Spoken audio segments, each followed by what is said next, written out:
네, 안녕하십니까. 오늘은 손절매 강의 파트 3 하겠습니다.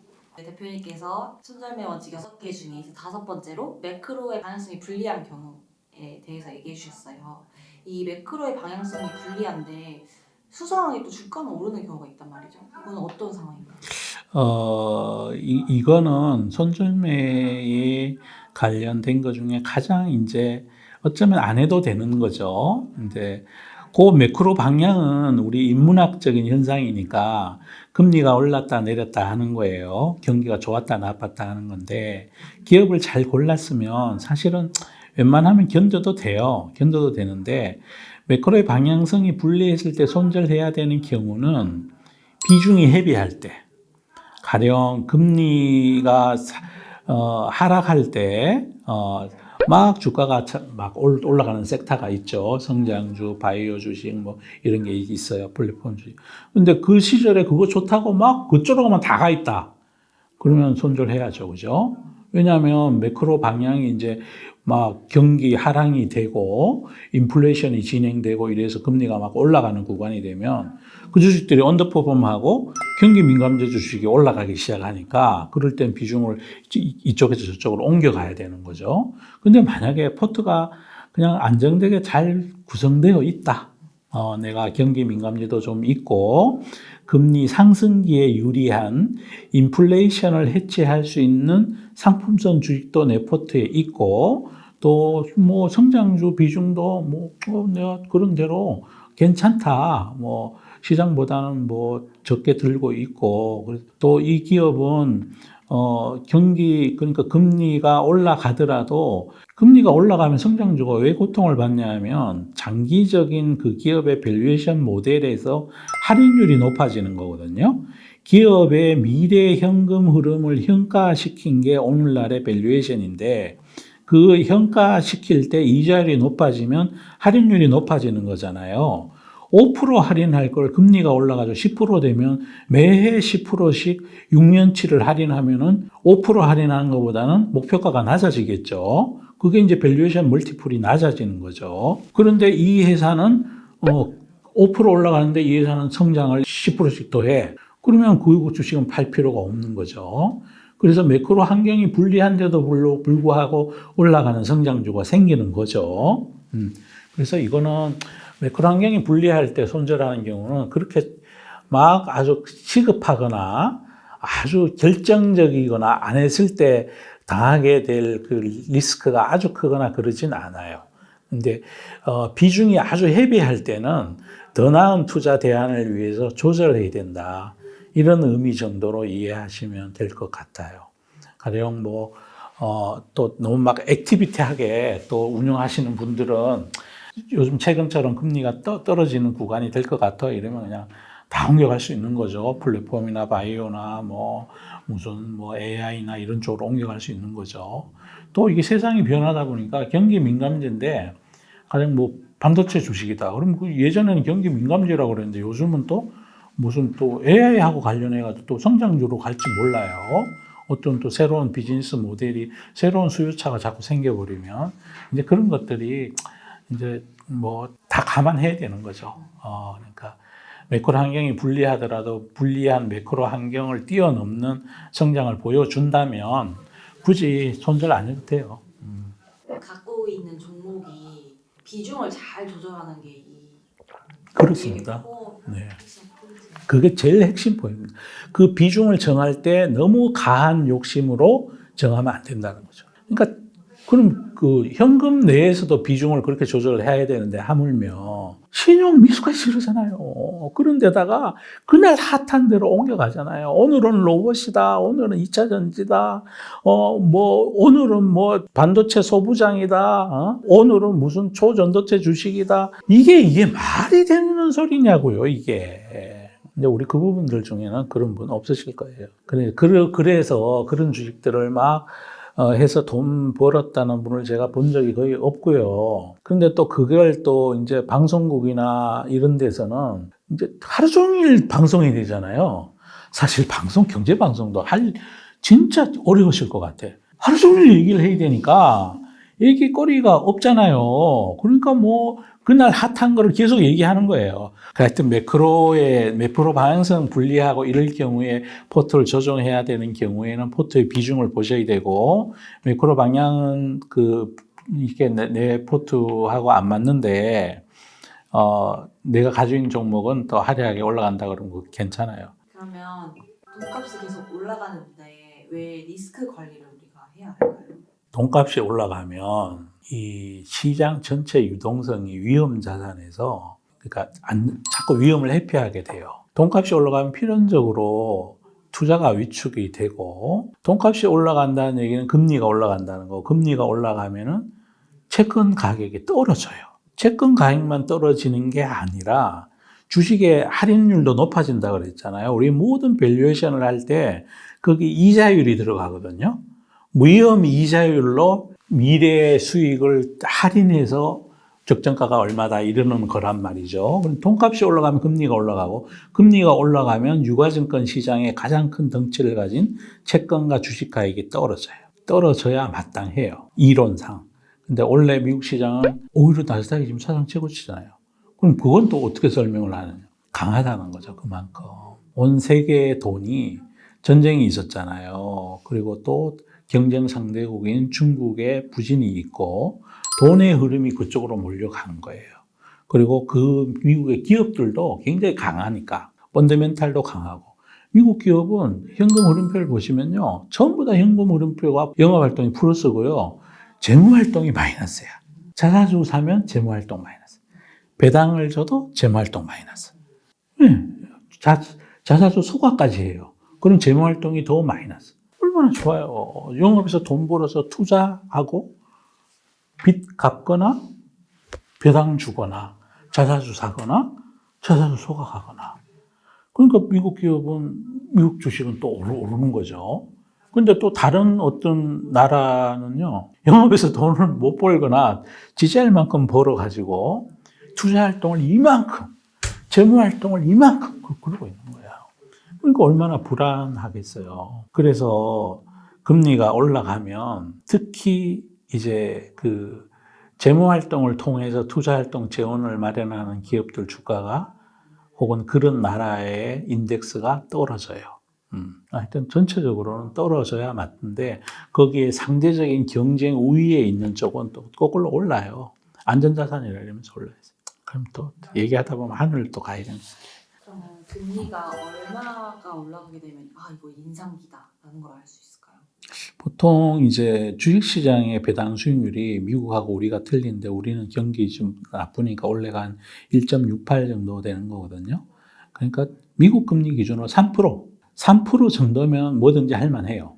할만하고, 이게 3%라는 거는 그냥 딱 절반씩 소분을 하면 인플레이션율 1.5, GDP 그로스 1.5. 그러면 전 세계 시장이 동반해서 웃을 수가 있어요. 근데 좀 잘 발전된 G7 국가 기준으로 통상 인플레이션율 1.5, GDP 그로스 2 이러면 굉장히 우수한 성적이에요. 중국은 한 5% 성장하잖아요. 5% 성장한다 해서 인덱스가 매년 5% 오르지도 않잖아요. 자금 조달을 많이 하기 때문에 그런 거고요. 배당 안 주고. 그러니까 미국 금리 기준으로 3에서 3.5 사이면 아주 진짜 아름다운 세상이죠. 와, 그러면 이제 뭐 주식시장 난리 납니다. 난리 납니다. 또 그보다가 더 낮아져도 그거는 마약을 맞는 거라서 그 대신에 이제 돈이 많이 풀리겠죠. 금리가 낮아진다는 건 경기 침체를 의미하는 거고 디플레이션을 얘기하는 거니까. 어쩌면 내년 가을 되면 디플레이션 얘기하고 있을지 몰라요, 우리가. 미국 고용 줄고 실업률 늘고 이래가지고. 그래서 이제 절대 그렇게는 저는 안 될 거라고 생각하는데, 일시적으로는 또 그럴 거예요. 세상에 제일 쉬운 게 기축통화 발행국이 돈 찍어내는 거예요. 그래서 미국은 장기 투자했을 때 인덱스 기준으로 수익률이 아주 좋아요. 중국은 그게 안 돼. 위안화는 기축통화가 아니에요. 기축통화를 하려고 아무리 노력해도 스위프트 기준으로 결제 비중이 10%가 안 넘어가요. 안 돼, 불가능해. 그래, 기축통화 발행국이라는 게 어마어마한 힘을 갖는 거예요. 경기를 조절할 수 있다는 거죠. 그리고 경기가 너무 하락이 돼서 인플레이션 높고 GDP 그로스 높아서 5% 된다고 금리를 올리잖아요. 올려도 미국은 건재하잖아요. 얼마나 좋으냐고요. 그러면 매크로 방향이 굉장히 불리할 때 음. 특히 주의해야 할 주식의 종류가 있다면 어떤 게 있을까요? 현금 흐름이 잘 안 생기는 기술주, 예를 들어 신약 개발 바이오, 가령 네이버 같으면 그렇게 위험하지 않아요. 돈 벌잖아요. 1년에 원래도 1.5조 벌어요. 그런데 끝없이 재무 활동만 하면서 유수만 남발하면서 그때의 시장 환경에 맞게 테마주처럼 오른 주식. 그게 제일 위험한 것 같아요. 그건 뭐 제가 위험하다 그러지 않아도 이미 시장에서 그걸 다 알죠. 오늘도 그 낮에 경제방송 봤더니 모 신약개발 제약회사에 계신 임원이 나와서 또 막 좋다고 얘기를 해요. 그 회사가 정말 좋아서 거기 나오느냐? 이제 돈 내고 나와서 자기가 IR 하는 거죠. 그런데 그 IR 형식을 띠는 게 아니라 하여튼 그런 거 잘 가려 들으셔야 돼요. 어쨌든 돈 버냐 안 버냐 현금으로 꼭 보십시오. 그럼 반대로 안정적인 건 펀더멘탈, 그러니까 기업의 그 프랜차이즈 밸류라고 이제 표현하는데 비즈니스 밸류 자체가 있어요. 근데 경기가 안 좋거나 예를 들어 삼성전자가 오만전자도 갔잖아요. 그 일시적으로 적자도 나고. 그런데 이 기업의 펌 밸류, 비즈니스 밸류, 반도체 시장에서의 1위의 점유율을 갖고 있고, 그런데 일시적으로 적자 난다고 그래가지고 매크로가 막 깨져가지고 그럴 때는 되게 세이프한 매수 기회를 주는 거죠. 글로벌 넘버원 사업자를, 그래서 그건 좋은 기회죠. 어떻게 보면. 네. 그럼 이제 마지막으로 6번째 원칙이 수상한 급락을 만났을 때 어떻게 손절매하는지를 말씀해 주시잖아요. 이 수상한 그 급락을 우리가 어떻게 확인할 수 있을까요?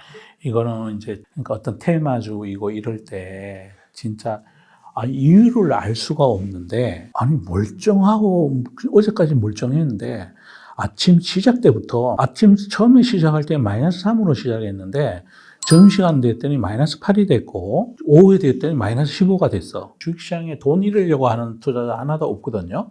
들고 때리는 사람도 뭘 알고 때리는 거잖아요. 그죠? 근데 나만 모르고 있을 수 있잖아요. 그러면은 혹시 그 주식이 연간으로 많이 올랐어요. 올라서 이게 이익 실현 구간에서 다른 사람들이 나는 투자해서 수익을 어느 정도 이뤄냈으니까 수익을 실현할 거야 하고 하는 건지 내가 모르는 무언가가 있어서 하락을 하는 건지 요거는 그거랑 아무 상관이 없어요. 모든 사람은 어제 현재가 기준으로 자기 자산을 평가하고 있는 중이고 제가 많은 부자들도 만나봤는데 이분들 다 1,000억 있는 사람도 그해 말에 자기가 평가액이 1,000억인데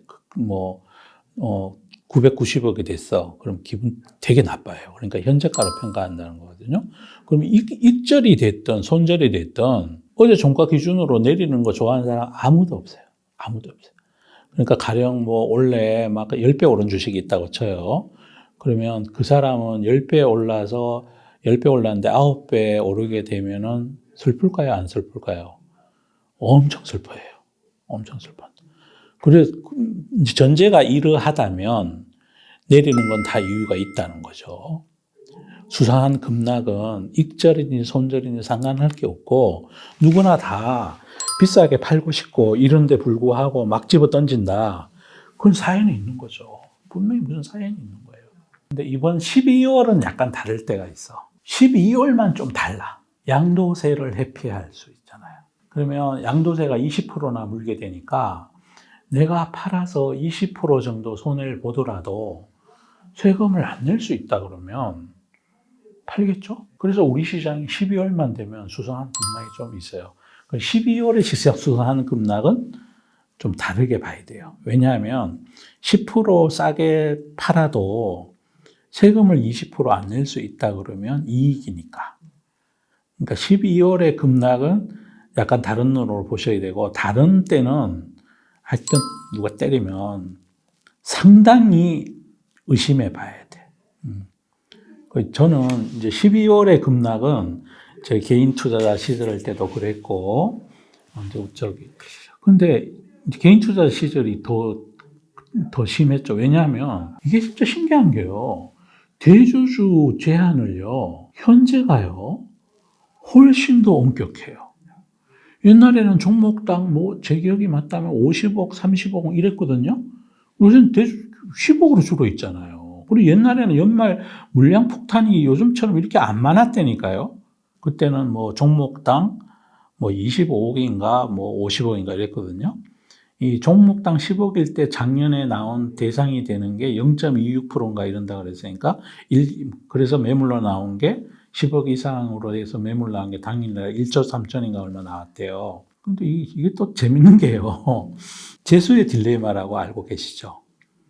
그러니까 이제 재수 2명을 저는 신문을 하면서 상대방이 혹시나 다른 얘기를 할까봐 나 또한 다른 얘기를 하는 거죠. 제가 자백하면 나만 불리해질까봐 둘을 딴 방에 놓고 신문을 하면 스스로 각자 자백해버린다는. 똑같은 거죠. 실제로 이 10억 이상 가진 사람들이 많지 않음에도 불구하고 이 사람들이 팔까봐 무서워서 딱 파는 매물이 더 많아, 더 많아. 이 재수의 딜레마인 거죠. 하여튼 12월에 수상한 급락을 제외하고는, 그리고 12월의 급락도 이제 봐야죠, 그죠? 12월의 급락은 대부분 주가가 오른쪽에서 많이 나와요. 가지고 있는데 10억 이상 이제 자기 자산이 늘어났고 그 자산에서 이익이 생긴 거에 대해서 세금을 내는 거니까 10억 이상 들고 있는데 이익 난 게 없어. 그러면 세금 안 내요. 그러니까 원래 차트상으로 원래 연간으로 많이 오른 종목인데 급락이 나왔다. 그거는 그 매물일 가능성이 있어. 양도세 회피 물량일 수 있으니까 그거는 참을만 해요. 참을만한데 오르지도 않았는데 급락이 나와. 12월인데. 하여튼 수상한 급락 만나면 12월의 급락은 크리스마스 선물일 수도 있으니까. 그런데 오른 주식이 내린 건 괜찮아요. 아까 우리 질문하신 대로 양도세 회피 물량일 수 있어요. 근데 아닌 거는 진짜 수상한 거죠. 오르지도 않았는데 지가 막 내려. 그러면 야, 이건 뭔가 내가 모르는 게 있다. 이래서 일단 다는 아니더라도 절반이라도 팔아놓고 보는 게 그날 밤에 마음이 편해. 하나도 안 판 채로 혹은 그날 급락을 젓가락 매수 기회라고 물을 타 놓으면 그날 밤새 모든 커뮤니티 다 다니면서 그거 여기 무슨 뉴스인지 알아내려고 고생하게 되고 그 회사 IR 전화도 안 받는 IR에 전화해가지고 물어봐야 되고. 저는 그렇게 안 해요. 그럼 이제 뉴스 기사를 이상한 급락이 있길래 기사를 봤는데 펀더멘털이 훼손된 것을 발견해버렸어요. 그러면은 이걸 바로 손절을 해야 할까요? 아니면 예, 저 같으면 바로 손절합니다. 펀더멘털이 깨졌는데 더 얘기할 게 뭐 있어요. 그러니까 왜 자꾸, 그러니까 주식을 하는데 자꾸 마음을 넣어서 그런 거예요. 주식은 그냥 몸이 건조한 투자의 도구인 거거든요. 사랑의 대상이 아니에요.